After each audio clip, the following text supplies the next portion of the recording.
بسم اللہ الرحمن الرحیم۔ السلام علیکم۔ کہا جاتا ہے کہ کسی زمانے میں ایک بادشاہ تھا اور اس کی 4 بیویاں تھیں، جن میں سے ایک بیوی نہ تو زیادہ خوبصورت تھی اور نہ ہی چالاک تھی، لیکن دوسری بیوی بہت زیادہ خوبصورت تھی اور بہت زیادہ تیز اور ہوشیار بھی تھی۔ جن میں سے ایک بیوی جو رنگ کی سانولی تھی اور نہ ہی ان کی طرح چالاک تھی، پر بادشاہ اس کو سب سے زیادہ پیار کرتا تھا اور باقیوں کو اتنا پیار، اتنی چاہت اور اتنی محبت نہیں کرتا تھا۔ یہ نامنصفانہ سلوک باقی 3 بیویوں کو بہت دکھتا تھا۔ بادشاہ اکثر راتیں بھی اس کے ساتھ گزارتا، جس پر باقی سب بیویاں اس سے بہت جلتی تھیں۔ ان کا بس نہیں چلتا، ورنہ وہ بادشاہ کو اس کے پاس بھی نہ جانے دیتی۔ وہ ہر وقت اس بیوی کی برائیاں ڈھونڈنے میں لگی رہتی تھی، اور وہ سب بادشاہ سے اس بیوی کی چغلیاں لگایا کرتی تھی اور کہا کرتی تھی، ہمارے سر کے تاج، ہمیں ایک بات تو بتائیں، آپ ہم سے اتنی محبت اور چاہت نہیں کرتے جتنی آپ اس سانولے رنگ والی سے کرتے ہیں۔ ایسا کیوں؟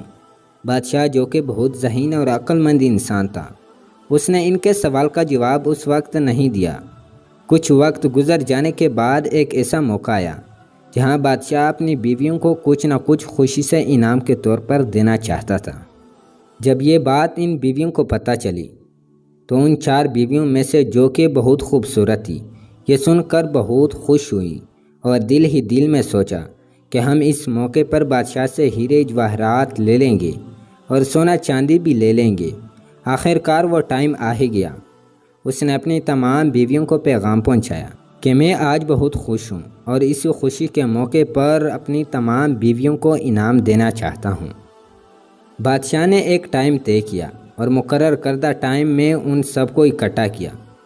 جب اکٹھا ہو گئی تو بادشاہ نے اپنے خزانچی سے کہا کہ میری بیوی میں سے جو جس چیز پر ہاتھ رکھے آپ نے ان کو دے دینا ہے۔ خزانچی نے بادشاہ کی بات پر عمل کیا۔ اس کے بعد بادشاہ نے اپنی بیویوں کو حکم دیا کہ جاؤ، جو چاہو لے لو۔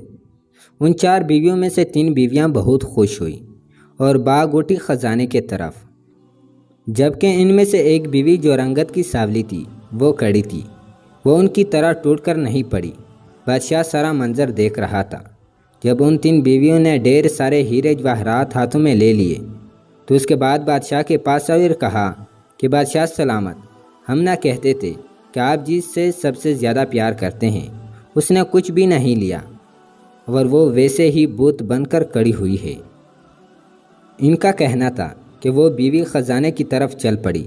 بادشاہ اور اس کی بیویاں یہ سب دیکھ رہی تھیں اور بادشاہ کی بیویاں زور کے کہکہے لگا لگا کر ہنس رہی تھی کہ آپ کا کیا فائدہ، سب کچھ تو ہم نے لے لیا۔ پھر وہ بیوی خزانوں کے پاس سے آگے نکل گئی اور بادشاہ یعنی اپنے سرتاج کے پاس آئی۔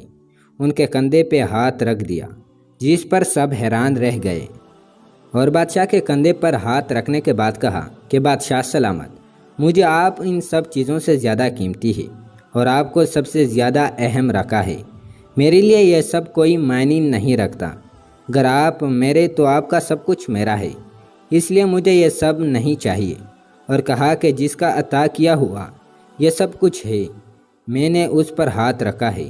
بادشاہ کو اس بیوی سے یہی امید تھی۔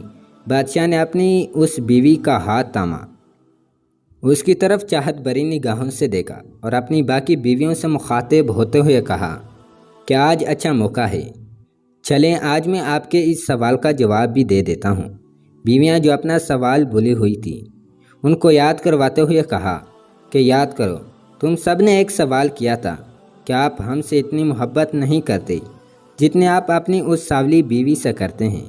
ان تینوں بیویوں نے کہا جی ضرور جواب دیں۔ آج تم سب نے اس کی عقل مندی دیکھ لی اور اس کی بے پناہ محبت بھی دیکھ لی۔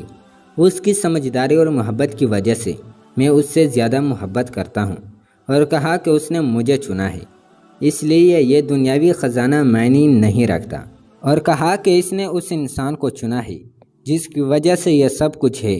تم نے ہیرے جواہرات اور یاقوت اٹھائے، لیکن اس نے مجھے چنا، اس نے ان سب کی طرف نہیں دیکھا۔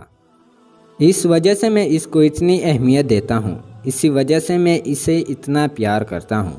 اور کہا کہ یہ بے وقوف نہیں، یہ بہت عقل مند ہے اور یہ میرے لیے دنیا کی سب سے سمجھدار عورت ہے۔ اس نے جو انتخاب کیا اس کی وجہ سے میں اسے اتنی محبت کرتا ہوں۔ اس کا ہرگز یہ مطلب نہیں کہ میں تم سے محبت نہیں کرتا، بس میں نے جواب دے دیا ہے اور یہی حال ہوتا ہے۔ جب انسان محبت الہی کو تام لیتا ہے تو کائنات کی چیزیں اس کے لیے میسر ہو جاتی ہے۔ ہم اس دنیا میں ساری زندگی دولت، شہرت اور امیر ہونے کے لیے صرف کر دیتے ہیں۔ ہم سب جانتے ہیں کہ ہمیں کس مقصد کے لیے اس دنیا میں بھیجا گیا ہے۔ یہ دنیا ہمارا مستقل گھر نہیں ہے۔ ہم اس دنیا سے ایک نہ ایک دن چلے جائیں گے اور اس کے بعد ہماری ایک نئی زندگی شروع ہوگی، اور ہمیں اس زندگی میں سزا ملے گی یا انعام ملے گا، جس طرح ہم نے اس قصے میں سیکھا ہے۔ اگر محبت اس دنیا کو بنانے والے سے کی جائے تو اسے بنانے والے کا سب کچھ آپ کا ہے۔ ہم سب جانتے ہیں کہ ہم سب کو اللہ نے بنایا ہے، اور اس دنیا کو اور جو کچھ اس دنیا میں ہے وہ سب اس اللہ نے بنایا ہے۔